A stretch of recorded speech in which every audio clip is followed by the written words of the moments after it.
A new function has been added in RN35 to the grind configuration to allow more fine-grained control of whether an operation will take part in grinding or simulation or dry run.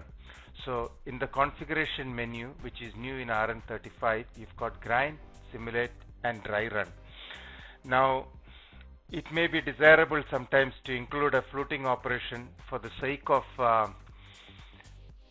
just to see the cutting edges or for better looking simulation, but it may not be performed during grinding.